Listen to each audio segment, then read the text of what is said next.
प्रसंग में एक बार फिर से आप सभी का स्वागत है। बात करेंगे उन प्रमुख चर्चाओं की जो आज चर्चाओं में रही। तो गहलोत और पायलट के आपसी विवाद को लेकर क्या बोले संबित पात्रा, उस बारे में बताएंगे। प्रधानमंत्री नरेंद्र मोदी आज पाली में रहे, जिन्होंने जनता को क्या विश्वास दिलाया, क्यों क्षमा मांगी, ये बात भी करेंगे। बात करेंगे प्रियंका गांधी की, जिन्होंने मोदी की तरह ही आज केकड़ी में एक सभा में वहाँ मौजूद लोगों से कहा कि जिस प्रकार से दीपावली पर सफाई होती है वैसी ही सफाई की बात उन्होंने कही। ये बात मोदी जी ने भी कही थी।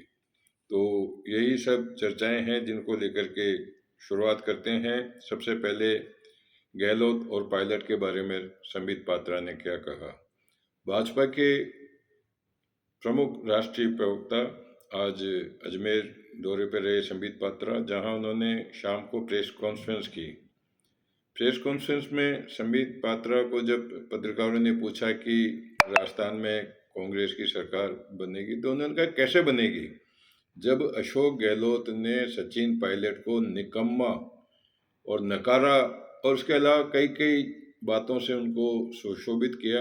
तो आज सपने में भी सचिन पायलट को ये बातें याद आती है। ऐसे में लगता नहीं कि यहाँ सरकार कांग्रेस की बनेगी। उन्होंने पूर्ण रूप से दृढ़ विश्वास से कहा कि बहुत प्रचंड तरीके से, प्रचंड बहुमत से यहाँ सरकार बनेगी तो भाजपा की ही बनेगी। साथ ही उन्होंने प्रियंका गांधी को भी आड़े हाथों लेते हुए कहा कि प्रियंका गांधी से ये पूछना चाहिए कि वे हमारे बीजेपी के राम मंदिर और हिंदुत्व के मुद्दे पर ही क्यों परेशान होती है। हमने 80 करोड़ जनता का ध्यान रख करके और क्या आने वाले समय में 80 करोड़ जनता नहीं, पूरे भारतवर्ष में भाजपा वही करेगी जो राम राज की कल्पना होगी। प्रधानमंत्री नरेंद्र मोदी आज पाली जिले में रहे, लगातार राजस्थान में वो भी अपने जनसभाओं को संबोधित कर रहे हैं। पाली में जब पहुंचे तो सभा स्थल को भरा हुआ देख करके वो गदगद हो गए। उन्होंने क्षमा मांगी कि मैं क्षमा मांगता हूं कि यहाँ आपके बैठने के लिए स्थान भी कम पड़ गया। उन्होंने यह भी कहा कि मैं आपके लिए इतनी योजनाएं लेके आऊँगा जो आपकी तपस्या है, इस तपस्या को मैं भंग नहीं होने दूंगा। कई कल्याणकारी योजनाएं लेकर के मैं आपके सामने आऊँगा जो आपके लिए हितकारी होगी। साथ ही मोदी ने यह भी कहा कि घमंडिया गठबंधन है, ये महिला विरोधी है। उन्होंने इतना भी कहा कि जादूगर का मतलब आप सभी समझते हैं अशोक गहलोत को। तो उन्होंने कहा कि अशोक गहलोत बौखला गए हैं और कई तरह की बातें वो करते हैं।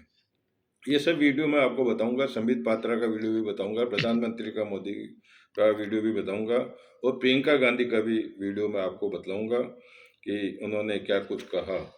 इन्हीं सब चर्चाओं के साथ में चलते चलते में बात करते हैं। केंद्रीय मंत्री पीयूष गोयल कल अजमेर आ रहे हैं, जहां वह नागरिकों से संवाद करेंगे। साथ ही रामलला का जो मंदिर है, जिसके लिए करोड़ों जनता प्रतीक्षा कर रही है, अब वो समय आ रहा है, उसका मुहूर्त का समय निर्धारित हो गया। 22 जनवरी को 12:20 पर प्राण प्रतिष्ठा होगी और मंदिर सबके लिए खोला जाएगा।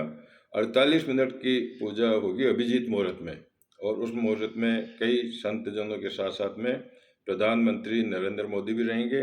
इसके साथ ही बात करेंगे चर्चाओं में चलते चलते कि चंद्रबाबू नायडू जो आंध्र प्रदेश के पूर्व मुख्यमंत्री है, उनको काफ़ी राहत मिली है न्यायालय से।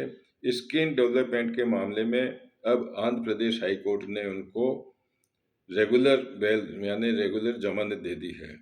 तो इन्हीं सब बातों के साथ में, चर्चाओं के साथ में आज के प्रसंगवश को विराम देने से पहले मैं आपसे ये कहना चाहूँगा कि कृपया आप वीडियो में भी देखिएगा कि नरेंद्र मोदी, प्रियंका गांधी, संबित पात्रा ने क्या क्या कहा। साथ में एक वीडियो दिखाऊंगा कि आज किशनगढ़ के अंदर एक गोलीबारी की घटना हो गई थी, उसका भी वीडियो मैं आपको उसके अंदर शेयर करूंगा।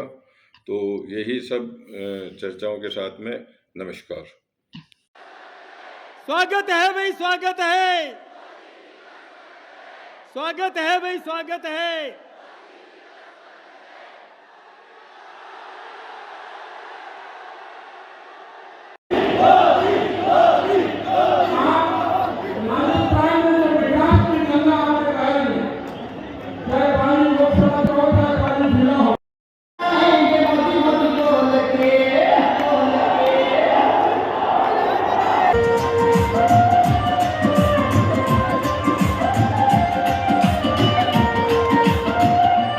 माननीय प्रधानमंत्री जी और अमित शाह जी ने उसको एक करने वालों को बता देना, ये भारत अखंड है, सनातन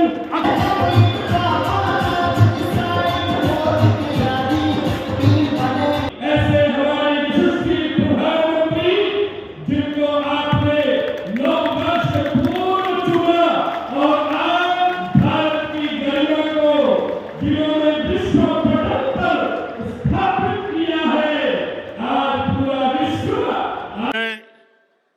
हमारी ये जो व्यवस्था छोटी पड़ गई है और आपकी असुविधा के लिए भाजपा के कार्यकर्ता के नाते मैं सबसे पहले आप सबकी क्षमा मांगता हूं।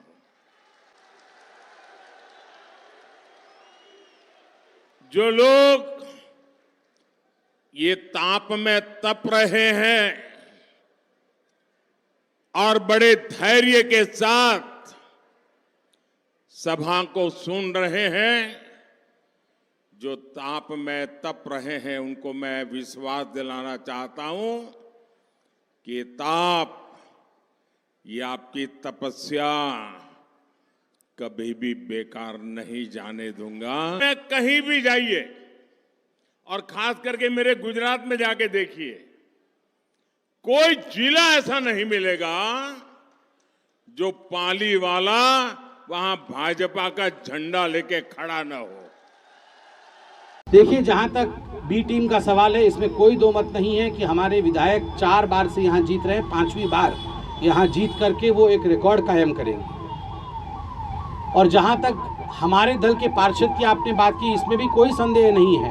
भड़का करके खड़ा करने का काम और अपने लोगों को खड़ा करने का काम, वोट कटुआ बनाने का काम, जो वोट काटने हैं ना, उनको करने का काम कांग्रेस पार्टी षड्यंत्र के अंतर्गत कर रही है। ये षड्यंत्र कदाचित सफल नहीं होने वाला है। पानी की आपने बात सुनी, 5 साल नहीं, अजमेर की समस्या पुरानी है पानी की। 20 साल के विधायक आप ही के, 2 बार सरकार भी आपकी आ गई, अजमेर का पानी जयपुर चला गया, कोई विधायक कुछ नहीं बोला, और आप वापस पानी की बात। देखिए, जहाँ तक पानी का सवाल है, पूरे हिंदुस्तान में हर घर नल योजना, नल से जल योजना, पहली बार प्रधानमंत्री नरेंद्र मोदी जी ने इस संवेदना को ध्यान में रखते हुए पूरे भारतवर्ष प्रारंभ किया है।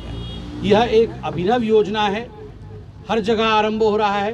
किस प्रकार घर घर पानी पहुंचे, उसकी चिंता हमारे यशस्वी प्रधानमंत्री नरेंद्र मोदी जी कर रहे हैं। सर, आपने सबके साथ की विकास की बात करी, इकबाल और घनश्याम के न्याय की बात भी करी, लेकिन बीजेपी ने जो टिकट वितरण किया है उसमें मुस्लिम को एक को भी टिकट नहीं दिया। नहीं, हमारी जो टिकट वितरण का प्रणाली है उसका एक ही क्राइटेरिया होता है और वो होता है विनेबिलिटी। विक्ट्री किसकी होगी, जीत किसकी होगी, उसके आधार पर टिकट दिया जाता है। हम यह नहीं देखते हैं कि कौन हिंदू है और कौन मुसलमान है। जो जीत सकता है टिकट उसी को मिलेगा। अच्छे हो, मुस्कुरा रहे हो, खुश लग रहे हो। केकड़ाधीश बालाजी, लोक देवता देवनारायण भगवान जी, लोक देवता बाबा रामदेव जी, भगवान परशुराम जी, भगवान महावीर स्वामी जी, हजरत ख्वाजा फखरुद्दीन चिश्ती जी, वीर तेजा जी महाराज जी, इन सब महान आत्माओं को, भगवानों को, देवताओं को मेरा प्रणाम। तो देखिए, अभी त्योहार का समय था ना, अभी दिवाली हुई, तो त्योहार के समय हम सब क्या करते हैं? क्या करते हैं त्योहार के समय? सफाई करते हैं। त्योहार के समय घर को साफ करते हैं, अच्छा खाने की चीजें बनाते हैं, मेहमान आते हैं हमारे घर, और पूजा पाठ करते हैं हम। तो ये त्योहार का समय उनके समय में हम करते हैं। और जब कटाई का समय होता है तो क्या करते हैं? खेती में जाते हैं, सुबह से शाम तक काम करते हैं, कटाई करते हैं। तो चुनाव का समय आता है तो हम क्या करते हैं?